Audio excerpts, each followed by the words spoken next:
Hasta 5 comisiones de investigación tiene abiertas el Parlamento de Castilla y León. La última sobre la gestión de las residencias en la pandemia. Es el Parlamento con diferencia que más investiga de España, aunque el objetivo de buscar la verdad siempre es loable. Hay que ver si esta es la mejor manera de conseguirlo, sobre todo cuando se abren a la vez frentes tan distintos.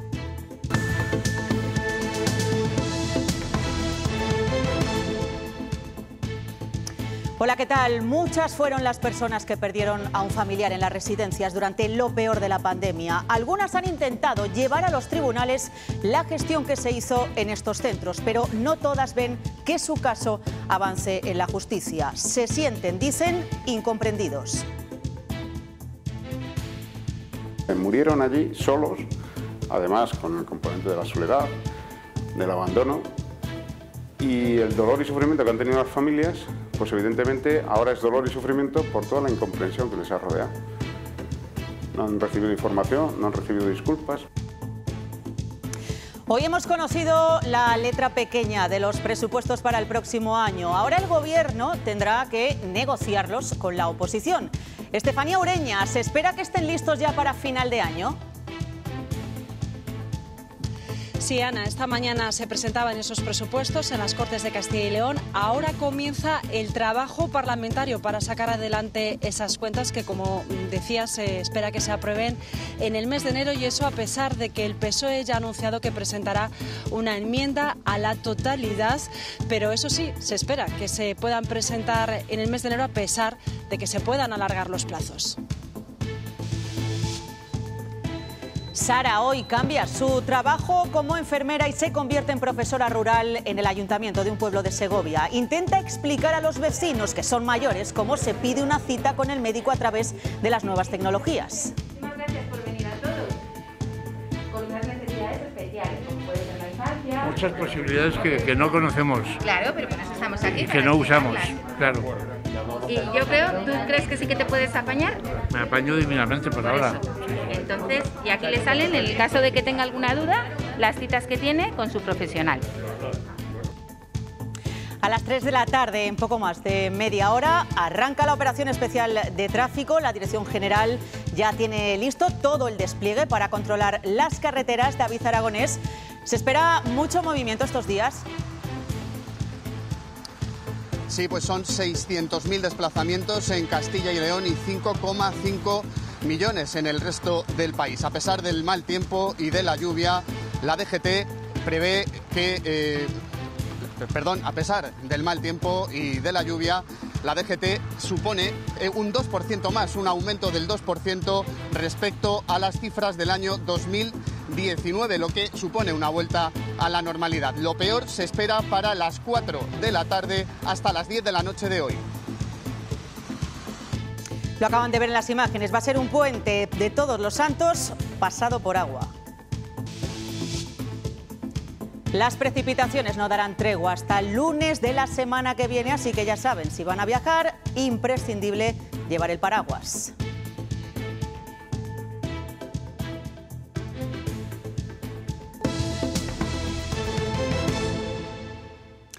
Desde hace meses apenas hablamos de fallecidos en residencias, afortunadamente, pero es difícil olvidar todas las personas que han perdido la vida en los peores meses de la pandemia en los centros de mayores. Hasta ahora han fallecido 2.197 residentes. Muchas familias han intentado llevar a los tribunales la gestión de las residencias. Unas pocas continúan con la esperanza de pedir responsabilidades.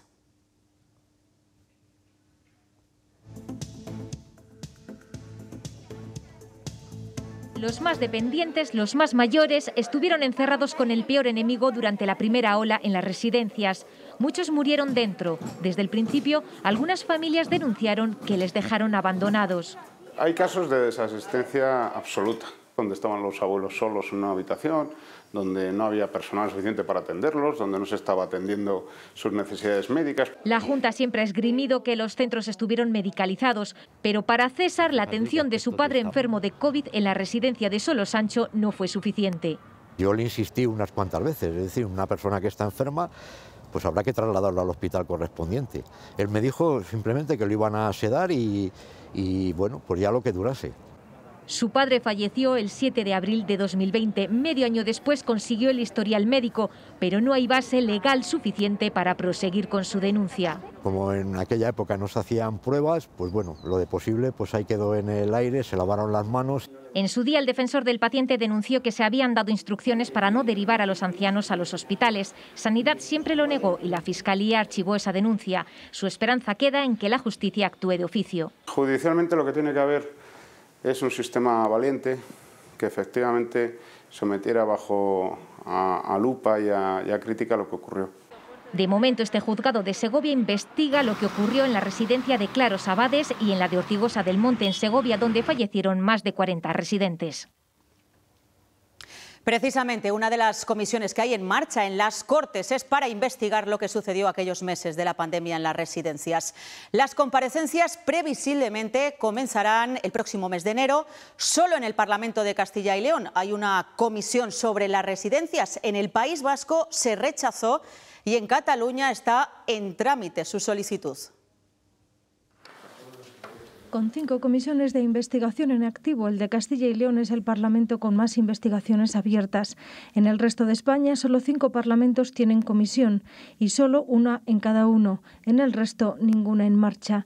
Los parlamentos de Murcia y Madrid tienen abiertas, como el de Castilla y León, investigaciones relacionadas con la pandemia, sobre la vacunación en Murcia y sobre las medidas de control del aeropuerto de Adolfo Suárez Madrid-Barajas en Madrid. Quizá podríamos preguntarnos qué hubiese pasado si en vez de estas medidas que usted ha descrito se hubieran tomado otras. ¿Qué cambios hubiéramos podido tener? ¿Con un modelo de predicción se hubiera podido estimar? Porque ¿cuál hubiera sido el cambio previsto?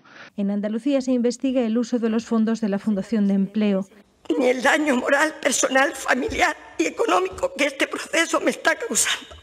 Y en Galicia, Comisión de investigación para analizar a evolución económico-financeira das antiguas caixas de aforros. Se analiza la fusión de las cajas y las indemnizaciones millonarias de sus directivos. En Valencia, los grupos piden cuentas sobre la elevada deuda pública de la comunidad. Es necesario que vengan también, además de la ministra de Hacienda, además del consejero de Hacienda, los presidentes de la Generalitat. País Vasco ha rechazado 3 comisiones solicitadas en esta legislatura sobre la gestión del vertedero de Zaldívar o la COVID en residencias de mayores, asunto que se ha solicitado también en el Parlamento de Cataluña. Si viven en un pueblo pequeño, ya saben que para acudir al médico la única opción es la cita a la demanda, un trámite sencillo para aquellos que controlan las nuevas tecnologías, pero no tan sencillo entre los más mayores. Por eso algunas enfermeras segovianas estos días hacen de profesoras, vean. Sara hoy cambia su labor como enfermera y se convierte en profesora rural en el Ayuntamiento de Navares de las Cuevas. Que nadie se quede sin saber cómo puede acceder a todos los recursos que hay en su zona básica de salud y que esta brecha digital, por supuesto, desaparezca. Los 15 alumnos que han acudido a esta clase centran sus esfuerzos en aprender, con mejor o peor soltura, cómo funciona la app SACIL Conecta, porque aquí, con apenas 20 tarjetas sanitarias, su única posibilidad es la cita a demanda. Pedir cita. Muchas posibilidades que no conocemos. Claro, pero por eso estamos aquí. Y que no usamos, claro. Y yo creo, ¿tú crees que sí que te puedes apañar? Me apaño divinamente por ahora. Me voy manejando. A la edad que tenemos ya empezamos a tener Alzheimer y entonces tantos códigos y tantas cosas. Habrá que pedir ayuda. Para eso están los hijos. Para que la comunicación con sanidad no se pierda, uno de estos vecinos se va a convertir además en agente comunitario. Esta persona, lo que vamos a tener con ella es un feedback. En el momento en que él detecte una necesidad de salud, va a actuar de contacto. Navares de las Cuevas es el 10º pueblo segoviano que ya ha recibido esta formación. Hasta marzo las clases se extenderán a 400 localidades. Y estos son los datos de contagios de hoy. Volvemos a superar los 100 casos tras notificar 121 positivos. Después de 3 jornadas sin fallecidos, hoy se suman 5 decesos por coronavirus. Por ahora, no habrá pasaporte COVID aquí en Castilla y León, pese a las intenciones de la consejera de Sanidad. La Junta lo descarta en estos momentos. Hay otras medidas, dice. En este momento no está encima de la mesa, nada más que, bueno, que si tuviéramos que tomar medidas restrictivas, naturalmente lo sensato por parte del Gobierno sería tomar las medidas lo menos restrictivas posibles y sobre todo aquellas que inciten a la población a vacunarse, porque el objeto de este pasaporte no es restringir la actividad, sino es promocionar la vacunación. Estuvieron confinados durante más de 40 días, durante los meses más duros de la pandemia. Los casos de coronavirus se descontrolaron en 2 pueblos de Valladolid, en Íscar y en Pedrajas de San Esteban. Claro, eso provocó muchas pérdidas para los comercios y para la hostelería. Se les prometieron ayudas extras, pero los ayuntamientos en Arbalerio siguen reclamándolas. Piden a la Junta que se interese por la situación real que se ha arrastrado desde aquellos 2 confinamientos del pasado año, que visiten los municipios para conocer de mano de sus empresarios y hosteleros las grandes pérdidas que se arrastran desde entonces, pero sobre todo que les concedan ayudas directas para paliarlas. Se quejan de que el pasado año se miró con lupa y se estudió con detenimiento su situación sanitaria, pero que ahora no se está haciendo lo mismo con su situación económica. Un año después, este gesto vuelve a ser habitual entre los comercios y bares de Íscar y Pedrajas, pero ha costado recuperarlo. Durante la pandemia, que no hemos cubierto gastos, vamos, pero ni una mínima parte. Las penas han sido cuantiosas, es que no se puede. Así, más aquí, tanto Íscar como Pedrajas, hemos sido los 2 pueblos que más confinados hemos estado de España. Durante más de 40 días vivieron 2 confinamientos particulares por sus altas cifras de incidencia de la COVID-19, lo que tuvo grandes consecuencias en el comercio y la hostelería local de ambos municipios. Ha habido varios negocios, incluso algún restaurante que pues al final no ha podido mantenerlo. Han recibido ayudas, como el resto de municipios, pero consideran que no es suficiente. Diputación envió unos fondos COVID. Se han utilizado para gastos generales, sobre todo de personal de limpieza. Han llegado otro tipo de ayudas a través de la Junta, como es un fondo extraordinario COVID o como es el plan de ayuda para limpieza de colegios. Por eso piden a la Junta que, igual que los miró con lupa hace un año, valore también ahora de forma concreta su situación. Que llegue una ayuda en la cual los ayuntamientos puedan disponer de ella para ayudar a la gente más afectada y a los negocios más afectados directamente. La consejera de Sanidad reconoció que los confinamientos perimetrales no habían servido para gran cosa. Si nos hemos equivocado, es bueno también saber rectificar y poner las medidas necesarias para que ese error sea subsanado. Poco a poco, Pedrajas e Íscar van recuperando la normalidad, aunque sienten que la herida de aquellos 2 confinamientos no ha terminado de cicatrizar aún. Novedades importantes en educación. El Gobierno va a permitir a los alumnos examinarse de selectividad con un suspenso, si los profesores lo avalan.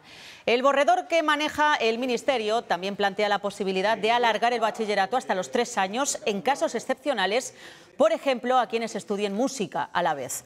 También una nueva modalidad general para los alumnos que no tengan clara la rama por la que estudiar o que tengan previsto cursar formación profesional. El Gobierno regional dice que ese borrador es un desastre. Ya para titular bachillerato se puede titular con suspensos, en este caso con una suspensa, nuestra rotundo negativa a que se devalúe la calidad del sistema educativo.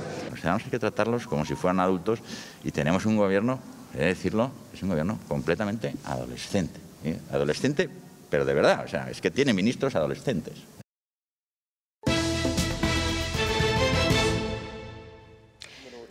Con este sello comienza la tramitación parlamentaria de los presupuestos de Castilla y León para el año que viene.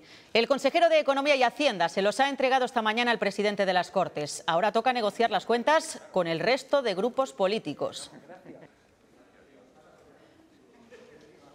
Ayer conocimos la cifra, los casi 13.000 millones de euros que podrá gastar esta comunidad autónoma el próximo año, y hoy hemos conocido ya la letra pequeña de los presupuestos para 2022. Estefanía Ureña, ¿se sabe ya en qué se va a invertir ese dinero? Sí, Ana, algo conocemos ya, enseguida lo vamos a desgranar. Hoy hemos vuelto a escuchar de boca del consejero de Economía y Hacienda que se trata de unos presupuestos que apuestan por la inversión y por la recuperación económica. Carlos Fernández Carriedo ha querido destacar que son unas cuentas que tienen en cuenta, valga la redundancia, la situación económica actual. Ayer, por ejemplo, conocíamos los datos del IPC y de la inflación y, según Carriedo, se prevén unos meses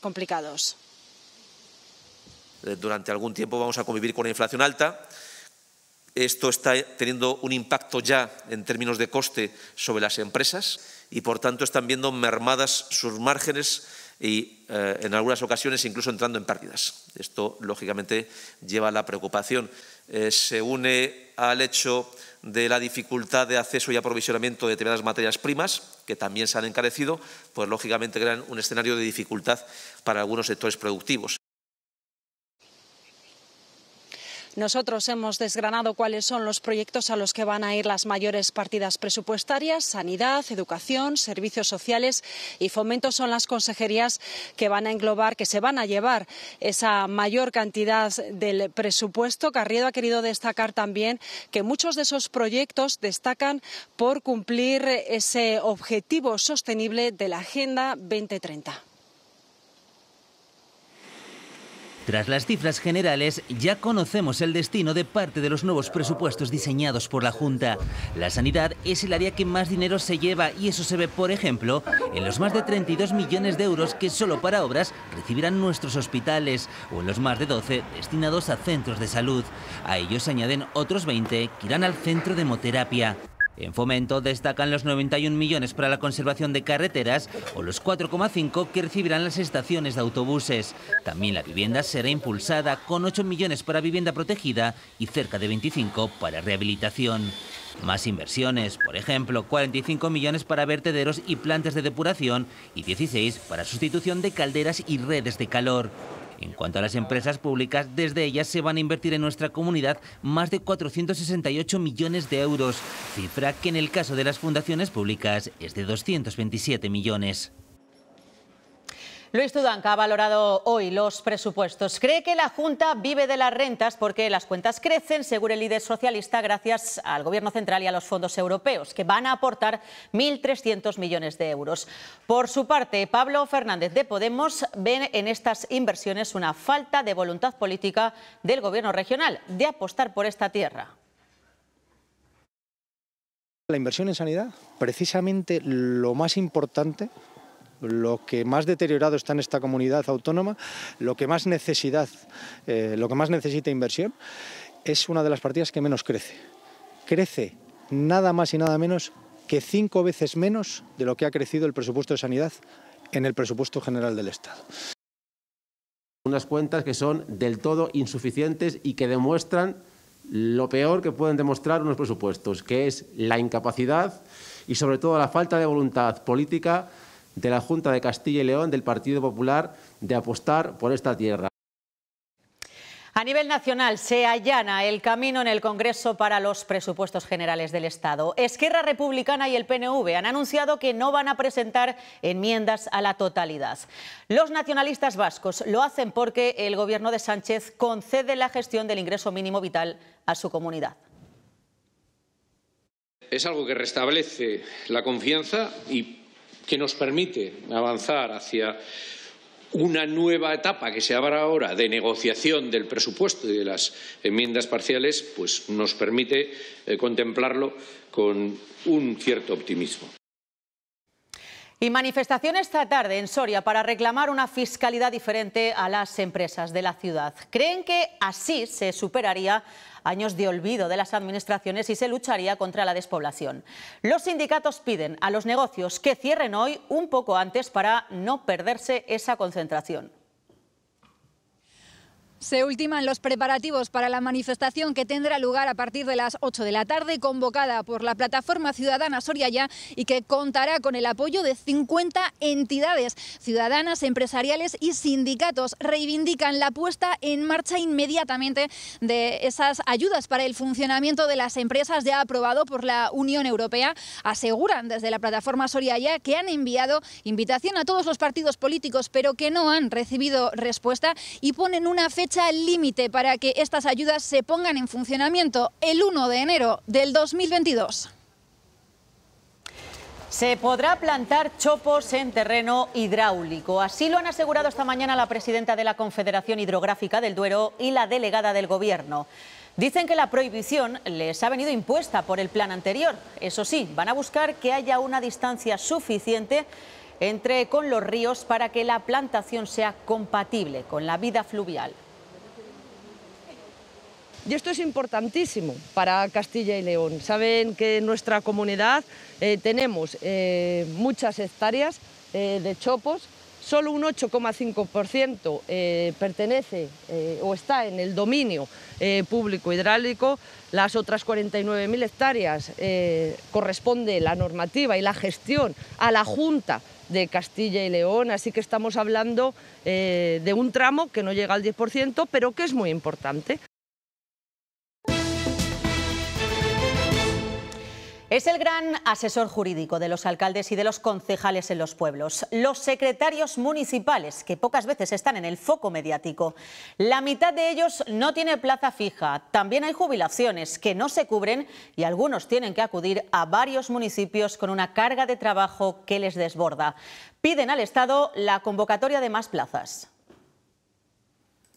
Su labor es fundamental. Sin el secretario interventor, un consistorio no puede celebrar plenos o incluso no puede pagar gastos como las nóminas de los trabajadores. En el caso de los ayuntamientos pequeños, no solo lo que son asuntos de pleno o decretos de alcaldía, es que completamente todo, ni atención al público. Su gran problema es la escasez de plazas. Raúl desempeña su labor en varios municipios a la vez. Sus funciones se han incrementado con los años y están desbordados. Pues había pueblos en los que no iban a más que un rato, un día a la semana, y hasta la semana siguiente ya no volvía.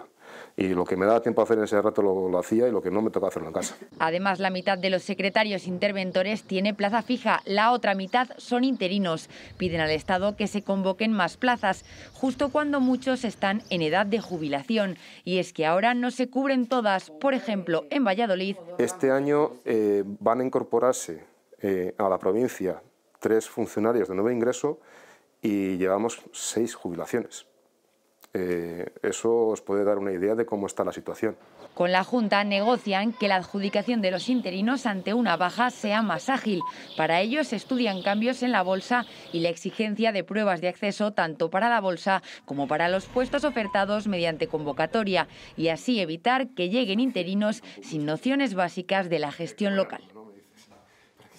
Están hartos, dicen, de la dejadez de las administraciones para solucionar los problemas que viven día a día en su trabajo, en las cárceles. Los funcionarios de prisiones siguen denunciando falta de personal y agresiones. Hoy se han manifestado. Lola Rebolleda, ¿cuáles son sus reclamaciones?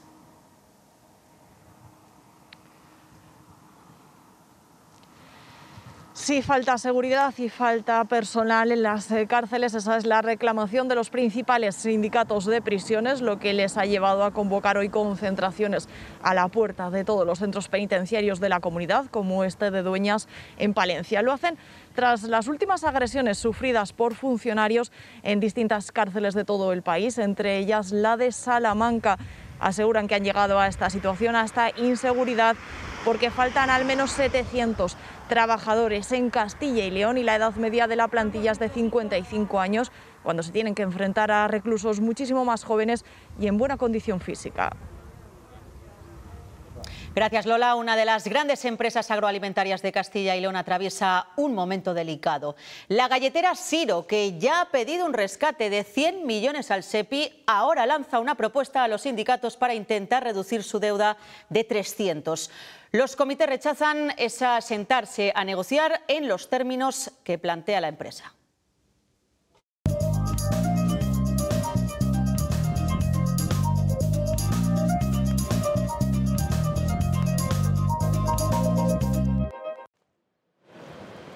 Los comités de empresa no alcanzan a comprender cómo se ha llegado a esta situación. Todo ha empezado por una deuda que existe por ahí, que todos nos hemos enterado por la prensa, en primer lugar.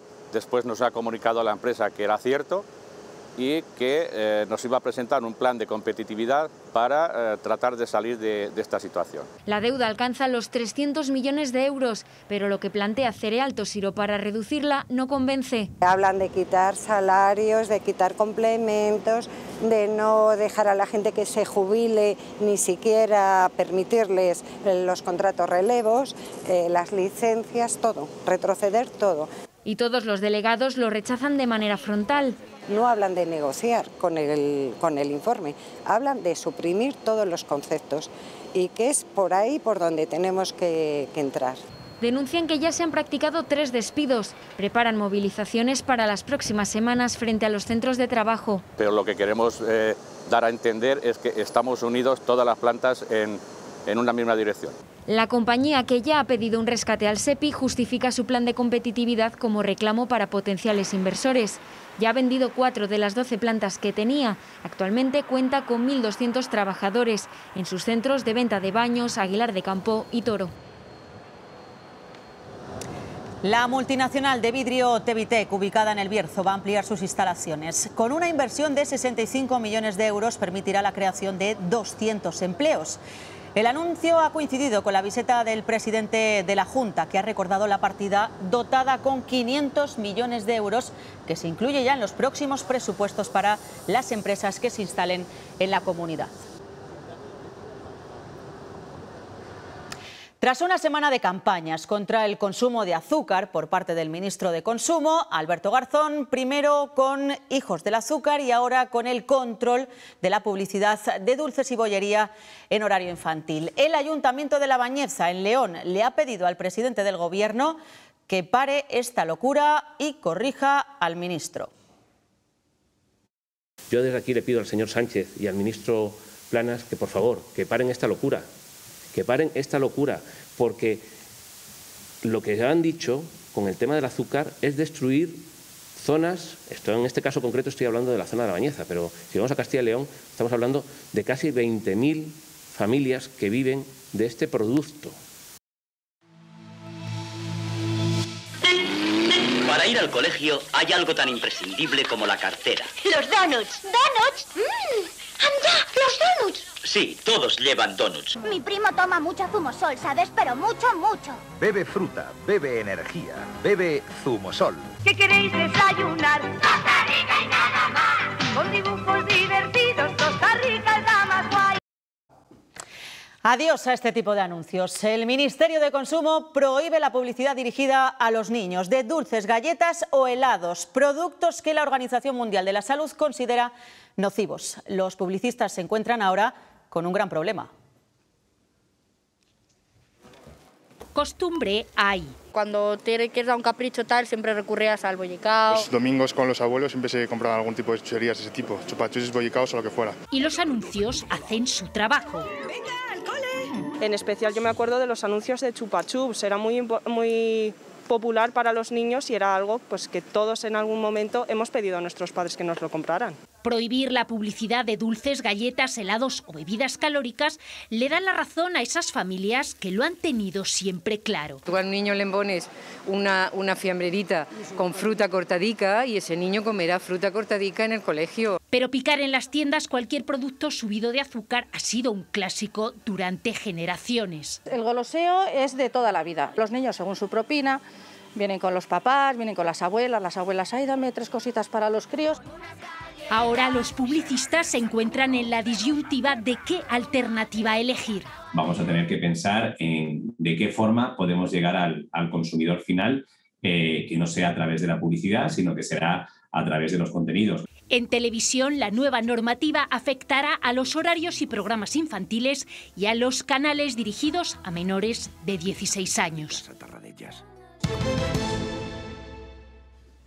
Este fin de semana comienza la que puede ser la última oportunidad para mitigar el calentamiento global. Será en la cumbre sobre el cambio climático de Glasgow, a la que llegamos sin que se hayan cumplido los objetivos firmados en París allá por el año 2015 y con un aumento de las emisiones de efecto invernadero.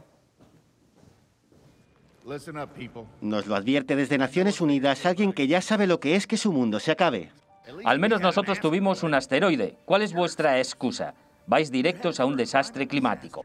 Con este dinosaurio, la ONU trata de concienciar para que se alcancen compromisos reales en la cumbre de Glasgow. Se llega a esta cita sin que se estén cumpliendo globalmente los acuerdos de París de 2015. Lejos de mejorar, este año ha aumentado la concentración de dióxido de carbono en la atmósfera. Los compromisos actuales que han presentado los países nos llevan a aumentos de temperatura de cerca de 3 grados centígrados y lo que se comprometieron en el Acuerdo de París era a no superar el 1,5 grados.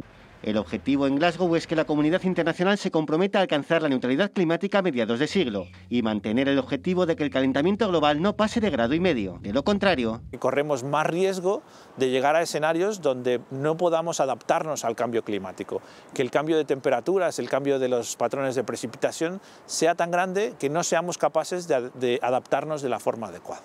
Aumentar muchísimo las sequías, los eventos climatológicos extremos, las lluvias torrenciales, las olas de calor. Los eventos meteorológicos extremos relacionados con el cambio climático suponen de media 700 muertes y daños de 900 millones de euros cada año en España.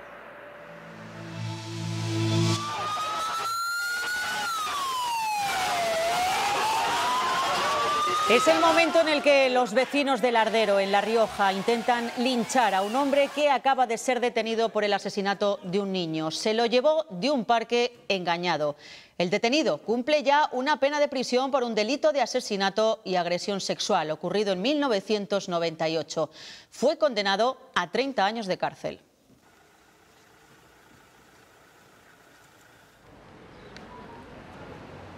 Y minuto de silencio en Torrevieja en memoria de una nueva víctima de violencia machista. Un hombre ha asesinado presuntamente a su mujer, la ha matado y luego descuartizado.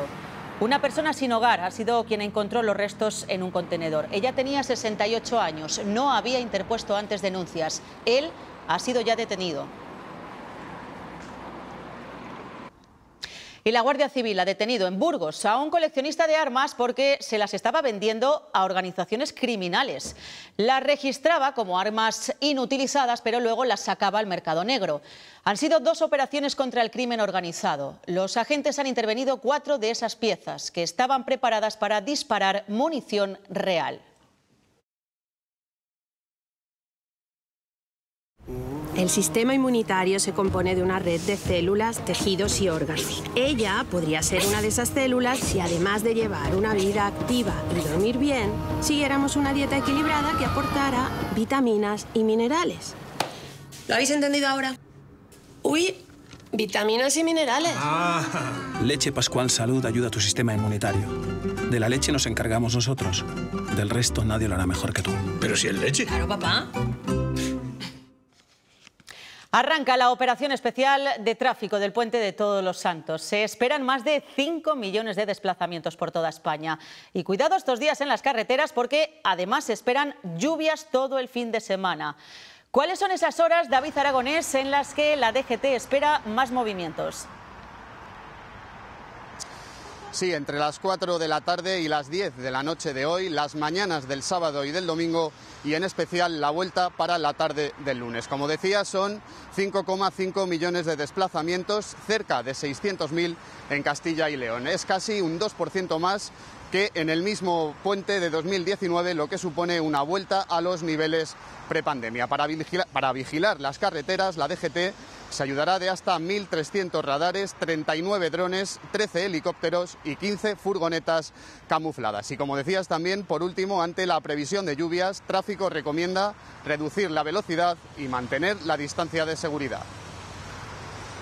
Gracias, David. Y hoy nos despedimos con un documental que se proyecta en la Seminci. El astrofísico Juan Naya, natural de Villanueva de Sigena, en Huesca, se embarca en una aventura vital: recrear cómo fue la sala capitular del monasterio de Sigena. Sus pinturas estaban consideradas la Capilla Sixtina del Románico. Es como una tragedia greca en 3 actos, pero en realidad es un poco thriller, un poco arte, un poco historia de vida. La película va no solamente de recrear, sino va de redescubrir nuestro pasado, redescubrir nuestras esencias. Acercar, vamos a decirlo así, al público general realmente no solo la importancia del monasterio, sino también toda su trayectoria y las incógnitas que el monasterio tenía. Fui a una librería a buscar un libro de arte y empiezo a ver unas pinturas preciosas. Bueno, pues así nos despedimos. Ahora los deportes. Que pasen buen fin de semana. En blanco y negro despertó en mí una gran curiosidad por investigar lo que fue la sala en su esplendor. Para que haya mínima distorsión. Me gustaría que me dijeras qué te parece. Pues mira, esto a mí me parece un cromo. esto va a ser más difícil